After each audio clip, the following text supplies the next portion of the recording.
Hey guys, welcome to Wrestling Days and welcome to today's Unseen video. This is where we round up all the big talking points from social media, and we have got a stacked WWE news folder, so let's get straight into it. So here, Sean Ross Sapp just reporting that he and Fightful Select have found out that Chris Jericho is attracting a lot of interest from national and global level companies. I mean, maybe New Japan. Obviously, AEW would like to keep him, but apparently amongst them is WWE. Not the biggest surprise. I think we know that WWE would like to bring Jericho back. He's obviously got a lot of name recognition. He is a legend, undeniable legend. And so, of course, they would love to bring him back. He would make a great surprise in the Rumble, for example, and then build towards Jericho having a match at WrestleMania. Plus, also, I think Jericho would like to go in the Hall of Fame. He'd probably like to put a bow on his career soon as well, like wrap it all up. Obviously, he is very much towards the end of his in-ring time. So, yeah, I could see it happening. I'll be surprised if he either... he might sign with AEW and he might go to WWE. I think anything other than that, I would be really surprised. I think it's one or the other. He either stays with AEW or he returns to WWE. Right, next up, we've got this from Wrestling Observer Newsletter. So, lots of people have asked, but the current plan for the Wargames match is still Punk and Roman to have one team and the Vision to lead the other team. Some people did wonder about the Wyatt's MFTs. I've never thought that personally, because what do you do with these guys? These are the biggest stars in WWE. Roman Reigns, CM Punk, Jey Uso. Obviously, we're trying to build up the Vision with Braun and Bronson. We don't know what we're doing with Austin Theory. LA Knight is rumored to be involved. Brock Lesnar is rumored to be involved. Like, you can't not have those people on the show.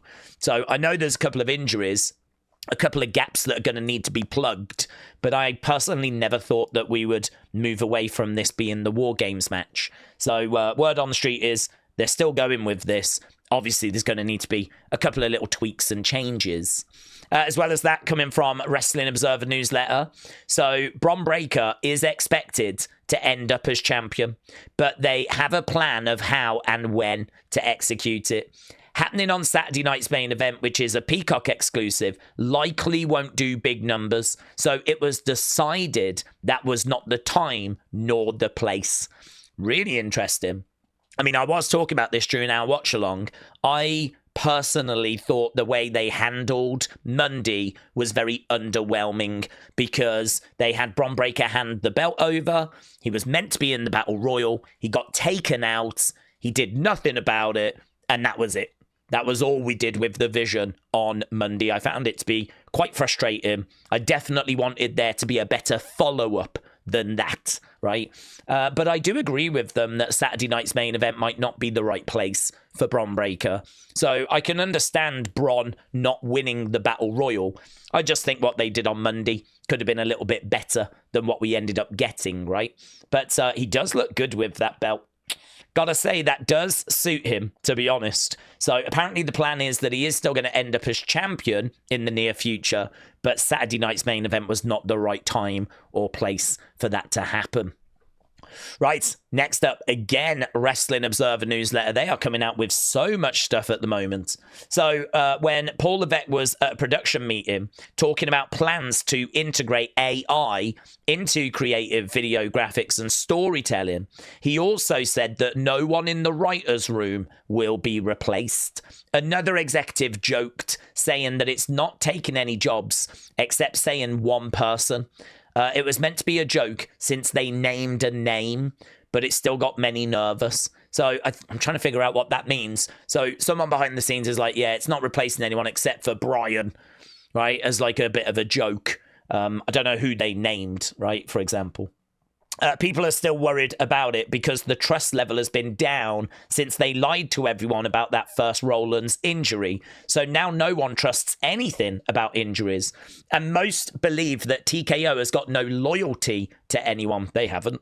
One person noted that even if it just eliminates some entry-level positions, that would mean fewer new writers being trained. I mean, I just don't get this. I don't understand. I don't understand why people are struggling with this so much. AI is going to replace people. We have heard this for like 12 months, 24 months, 36 months. I mean, AI has been around for a little bit of time now, and all we've heard is about how it's going to replace jobs. Now we are actively seeing WWE bringing it in to the company to help with graphics, video packages, maybe just get the odd storyline idea. Where do people think this is going? Why are people struggling with this? Like, where do people think this is going? I mean, I think Triple H is right when he said no one's going to be replaced in the writer's room. I agree with that. I think that's true. I don't think they're going to fire anyone and replace them with AI, but I think AI is going to be in the room eventually. And I think it's right that new writers then probably won't be hired. So he's probably not lying. We're not going to replace anyone. But we ain't going to be hiring any new writers in the future, right? Obviously, a lot depends on how AI develops. I mean, at the moment, it might not be coming out with like very good stuff. It needs to get consistent with having good suggestions, and it needs to show that it can carry the weight of creative and booking, right? But I mean, to be honest, if it's going to start outperforming humans, which is exactly what's happened in things like chess, you know, I mean, we've got chess computers now that can play chess better than humans. I mean, it just feels like AI is going to outbook humans as well. It's going to be more creative than what the human mind can come up with, and it's going to come up with like really good twists and turns and shocks and surprises, OMG moments. WWE aren't going to ignore that, are they? They're not going to ignore that. I mean, we might be a little way off. It might take another year, 2 years, 3 years, 5 years, but it's coming. And I really don't understand why people are so, I don't know, in denial about it, right? I think it's something that we need to understand is happening, and it's happening to a lot of industries. There's a lot of industries getting affected by AI. So, yeah, I mean, look, I think that's true. But I think this is true as well, that fewer new writers could be getting trained up as AI kind of grows its influence. Just to wrap up on AI, several higher-ups were very unhappy at how the AI story blew up last week, but no one was able to deny the facts, although they tried to change the subject, noting that it was for things other than scripted shows. Although that is true, as last week's example showed, the idea is also for scripted shows. Right now, publicly, the idea is that AI is going to do the job of a writer's assistant. But that's the present. It's not the plan for the future. AI is studying the creative process, and Cyrus is studying the creative process. So Wrestling Observer are saying, as of right now, it's doing some light kind of writer's assistant stuff. Like, if you're blaming AI on any of the current shows, it's not AI's fault. It's not really coming up with much at the moment. It's still being kind of integrated, and they're trying to be very careful to not upset the writers, make it like they don't want the writers thinking they're all about to get replaced. I think there's a lot of politics going on here. I think there's a lot of trying to tread carefully, but we all know where this is heading. We all know where this is going, right? So that's the AI conversation. Right, in regards to Wrestling Observer again, mate, they came out with so much stuff today. Cody Rhodes Drew McIntyre was originally scheduled for Survivor Series, but it's been moved to Saturday night's main event because of Jacob, who was originally going to face Drew on Saturday night's main event. So Cody Drew is on at Saturday night's main event. I wonder if that is so that these two will be free to take part in that War Games match. Obviously, we've lost Seth, so I wonder if Drew is going to find himself on that team, along with Braun, Brock, Bronson, Austin Theory. I wonder if Cody joins the team of Punk and Roman and Jey and Jimmy. I wonder if he goes onto that team and he could be the Jacob replacement. Imagine that. Punk, Roman, Cody, Jey, and either LA Knight or Jimmy. That's a hell of a team. That's a hell of a team. Don't know that it's going that way, but just speaking out loud. Wrestling's biggest fan, thank you. The idea for the planned new Performance Center in Orlando is that it's going to be a larger, better facility with a TV studio. It's going to be located near the new stadium. Didn't even know there was a new stadium, but it's going to be located near the new stadium. Ground hasn't broken, so they haven't started actually building yet. It'll be a few years before the move is fully made. So, wow, I mean, this must be a real big facility. If it's going to take a few years, they haven't just like hired another warehouse and doing a few little bit. Looks like they're doing something pretty significant here. So there we go. So a bit more info on the new Performance Center. Again, that coming from Wrestling Observer. Kapata, thank you. So we've got a new class of recruits coming into the Performance Center. Jamie Garcia, Mike DeRudder, Dusan Novakovic, Cyril, not even going to attempt it, and Nathan Cranton. So not a big class, and no women as well. But this is the latest class, the latest crop of talent coming into NXT. So I'm going to have to see, obviously, how they get on. Okay, Netflix currently has got AJ Lee featured on a banner for the November 17th episode of Raw from Madison Square Garden. That would make sense. The Garden, such a historically important show. Madison Square Garden, of course, you could argue the home of WWE. And so that would make sense that we would have AJ Lee on that show. Right, Fightful are reporting that as of this moment, Andrade is not factored into any plans for WWE, but they couldn't get anyone to elaborate beyond that. So this is because there was a rumor, which I didn't even see, right? The news outlets that I use didn't pick up on it, right? I think Cultaholic picked up on it. But yeah, like Wrestle Purists, who I use, didn't even report on it. But apparently in some lucha circles, and I don't know what that means, but in some lucha circles, there is a belief that Andrade could find his way back to WWE, right? Don't know what those lucha circles are, but according to them, there's a belief that he could find his way back to WWE. Now, obviously, that's hilarious with Andrade being let go, only to then potentially go to AEW, not be able to work because of that 12 months non-compete clause, to then go back to WWE. I don't see that happening personally. It doesn't make any sense. WWE are the ones that kind of let Andrade go, so why would they now look to bring him back? Like, it doesn't make sense. It doesn't make any sense. So I don't see it happening, right? I don't know what these lucha circles are that are reporting this, but, you know, it doesn't make any sense to me. So Fightful have said that they've spoke to WWE and, you know, Andrade's not in any plans at the moment, and they've not said anything more than that. So that's the latest on Andrade. I don't know what's going to happen with him. I have no idea. I mean, obviously, it's a situation that needs to be resolved. I did see that David Otunga, former, obviously, WWE superstar, and I believe a lawyer as well, he said if it goes to court, that would not stand up. So if it does go to court, which would take a little bit of time, he would expect it to get thrown out, and he would expect Andrade to be able to compete in AEW. He doesn't think legally you can stop someone working for 12 months, even if it is in a contract.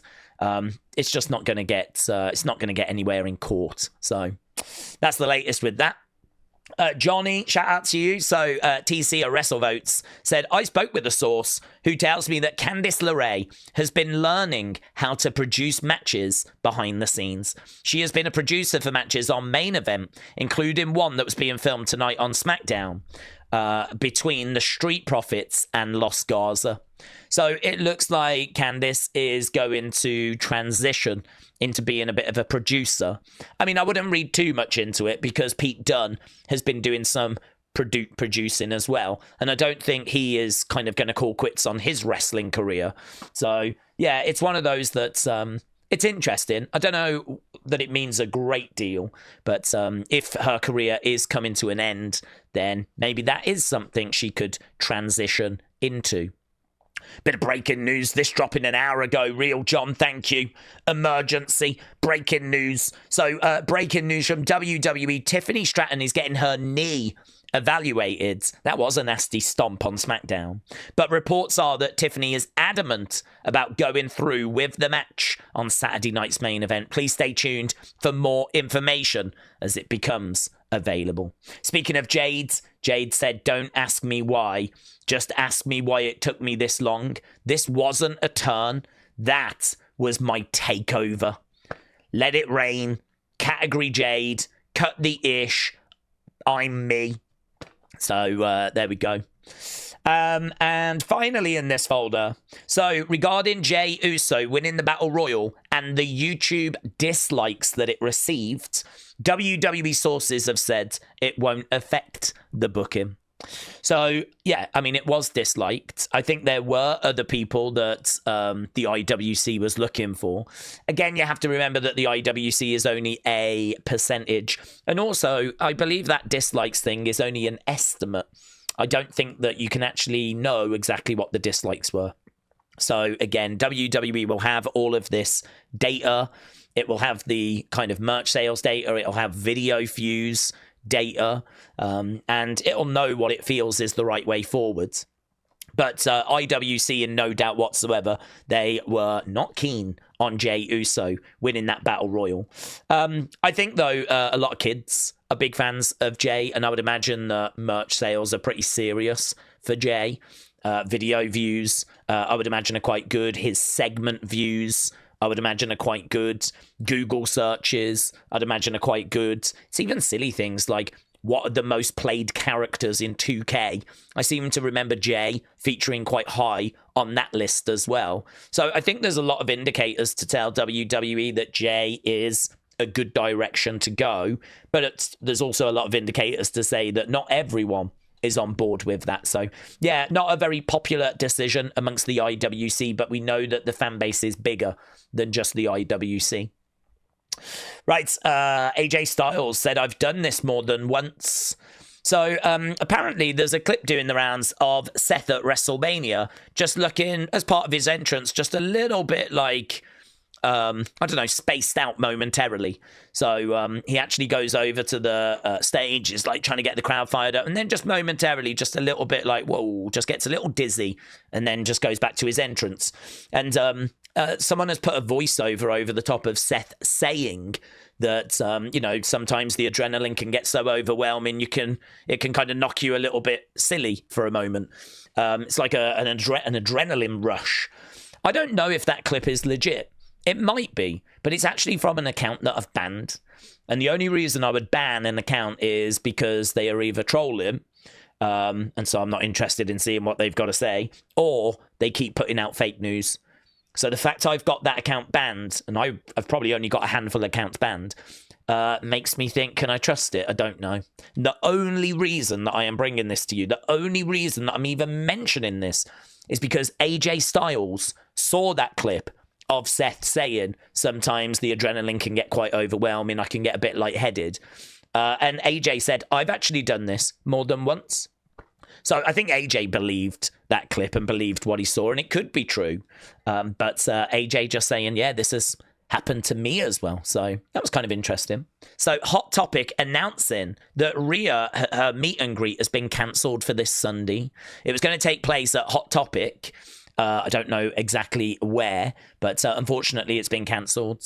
Don't know why it's been cancelled. Johnny thinks it's because of that nose injury, and maybe she's like still recovering. And it absolutely could be that.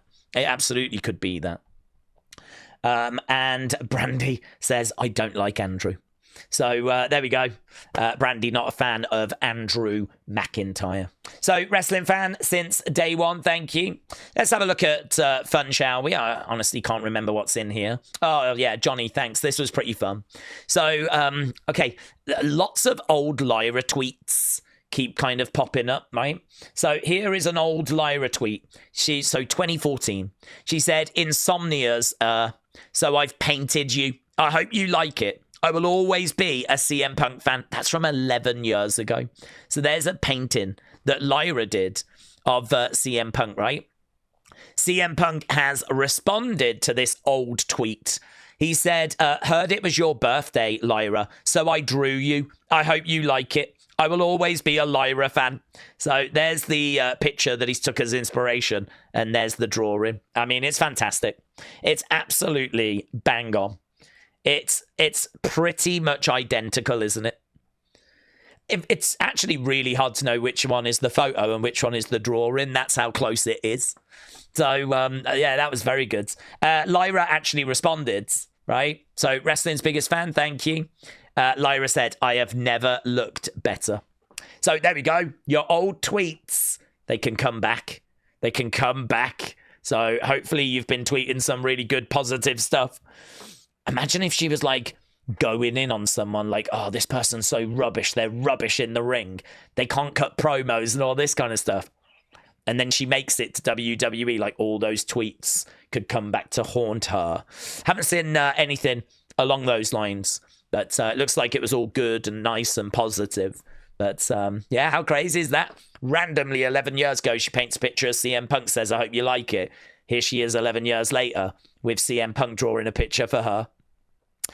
Right, talking of haunting, spooky vibes from Zaruka. So there is Sol Ruka and Zarya out for a night on the town. Obviously, it is getting ever closer to Halloween. Charlie, thank you. Yeah, this was great.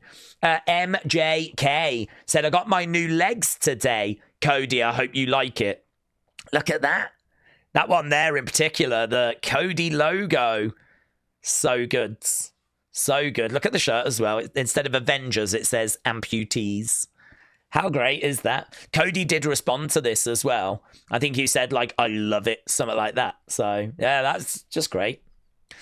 Right, little clip. There's a longer video, which I got tagged in, but it goes for like, it's about 4 or 5 minutes. It's really quite long. This is the best one, though. So the boogeyman scaring WWE superstars.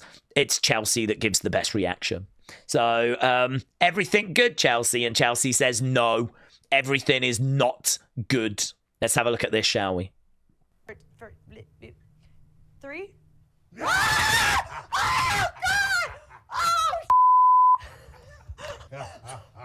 I was just about to turn that up as well. 3?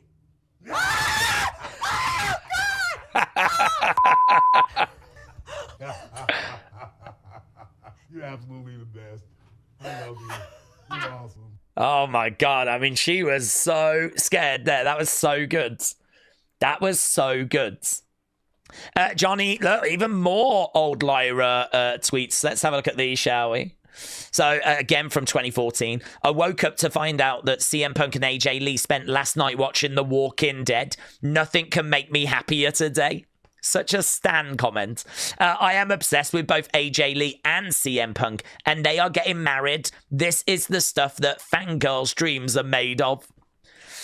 So stressed out over school. Yeah, I can't bring myself to work. All I want to do is watch CM Punk promos and matches. Apparently, WWE is better than my life. That from 2013. It's so weird, isn't it? So weird. It doesn't get more perfect than AJ Lee. Isn't that just so weird that she was like a full-on stan online about like 10, 11 years ago? So there we go, Lyra. What a journey she's been on, eh? Right, I don't know if these are new or not, but I don't recall having ever seen them before. So, Shakeem, thank you. So here, look, you get like a figure, you get a little accessory. It comes with a card as well. Looks like we've got like a briefcase and a dumbbell. And so you get a figure, an accessory, a vessel, don't know what that means, a mini card, and a collector's guide. So it looks like these are WWE champs. People might tell me they've been around for a while, but I've never seen them. Apparently, you got to try and find the special edition. So there we go. The other thing to remember as well is that, you know, things like this where Jey is on the cover of the packaging, like if they've kind of already committed to really getting behind Jey and he's on the cover of like even silly things like this and he's got a load of new figures coming out, they've got some new merch planned, you know, that stuff again, can contribute as to why they're kind of getting behind Jey more so than, say, a Finn Balor or an LA Knight. I mean, I think that the backlash on Jey, it needs to be consistent. It needs to be fairly loud. It needs to leave them in no doubt that when it's time to start the next cycle of booking, because they tend to book, like, I think 3-month chunks. They tend to know what they're doing, like, in 3-month periods. I think the next period's probably going to be January, going through to WrestleMania. Like, yeah, people need to be, like, loud consistently that they don't want Jey, and then they can start to pivot towards someone else. But sometimes these things, it's like trying to turn around like a big boat. Like, it's like trying to turn around an oil tanker. I think if you're kind of heading in a direction, it's kind of hard to change direction sometimes because there's so many different parts of the business that are connected, you know, merch, posters, licenses, blah, blah, blah, blah, blah. Right, and then we've got this. So I think this is legit. Came from Lash Legends account, apparently. There's Lash for a night on the town with Bianca. I had no idea that they were close, good friends. So that was quite a surprise. So Bianca and Lash on the town tonight. So there we go. Let's go community. We've got a few bits in community. So Taker1990 said, I met Tiffy at this Cricket wireless store. I got a photo and a lanyard's photo autographed. Only had to wait for 3 hours. So look at that shirt as well. Very good. So Taker1990, congrats. That's a great picture. Looks so good. So there we go. Taker1990 enjoying some Tiffy time. So very good. Yeah, this is great. This is brilliant. So Black Eyes, thank you. I believe this is Casey, who is a large part of our community, of course. This is Casey's kids, who I've had the pleasure to have a little chat with. So they're all dressed up, ready for Halloween. We've got dressed as Bailey, dressed as Lyra, all dressed up, ready to go. And Bailey actually retweeting this image 6 hours ago. How great is that? Absolutely brilliant. Absolutely brilliant. Many, many congratulations. Actually getting retweeted by Bailey is huge. Absolutely fantastic. So many, many congrats. Junkwax Obsessed went and met Tiffany as well. So there we go. Junkwax Obsessed. Great. Looks like Tiffany was at Cricket, Wireless Cricket, doing meet and greets. So, yeah, brilliant. Looks like the community were out in force. Junkwax Obsessed as well. We did ask for the picture. Obviously, we got to see that little Alexa jacket that was made. And here we go. Look, Junkwax Obsessed with his little Alexa going to their first SmackDown. So, brilliant. Look at that. So good. It looks so good. I mean, it looks like a mini Alexa, doesn't it? So absolutely brilliant. I hope you had a fantastic time at the show. And unfortunately, some frustrating news here for Emmanuel, right? Emmanuel said, the circled seats to the right are what I brought during the pre-sale. And today, just before the show, so this is Halloween Havoc, they've now changed my seats. I was 6 rows and a commentary table now further away. So let's have a look at this and see what we're dealing with. So I believe that was sat here. So there's the ring. There's a few rows. And then I believe Emmanuel was sat in that section. For some reason, he has now been moved, right? So I've made changes to the production setup. And so has been moved to here now. So it is still in this kind of row. So I think in their mind, you know, if you're sat like here, it's about the same as sitting here or the same as sitting here. Like if you're in that row just goes like round. So they've moved you basically from there to there. But in actuality, because of how the arena is, you know, you're a hell of a lot closer there than you are there. You know, that is further away. So I can totally understand the frustration that Emmanuel has got with this. Emmanuel said he paid $87 to sit there. Apparently you can get tickets here for $44. I don't know if they've dropped. I mean, like, I don't know how much it would be to sit there now. If that's still 87, then I think you've really got a case. If that's now dropped down to 44, I mean, they're probably not on sale now, are they? Because maybe they've closed this off or something. I don't know. But, yeah, I can understand that frustration. I believe he has tagged in WWE, and we'll have to see what they come back with. But it looks like for Halloween Havoc, there's a few little changes, people being moved around. So hopefully you get that resolved, but you'll have to give us an update on that. So that was the community folder. And as we said, sadly not full of good things. A few frustrating things as well. But let's do thanks and let's get out of here. So Edwards, Nico, Chanel, Lucas, Edwards, Silverback, Michael Neville, Claire Webb, Chris Knowles, Sweet Chin Wrestling, Space Fam, Wrestling's biggest fan, and Wrestling Void. Big thank you for all the support. Hope you enjoyed today's episode. Very, very news heavy. Lots going on. Lots coming out of the Wrestling Observer. So, yeah, I thought this was good. Some interesting bits in here. Don't forget, we are back later with our UFC watch along for those that are interested. If not, as soon as that ends, we're going to start another stream. It's a big day today. UFC going into Halloween Havoc. So we are going to be watching Halloween Havoc. Hardy Boys on that show. Obviously, Ricky against Trick on that show. I think Wagner Jr. of AAA taking on Ethan Page on that show. We got Tatum Paxley taking on JC Jane. Card looks all right, honestly. So, yeah, if you're around later, swing by, say hello, share your thoughts. And if not, then maybe I'll see you again for the next episode of Unseen. Thanks for watching. Bye for now.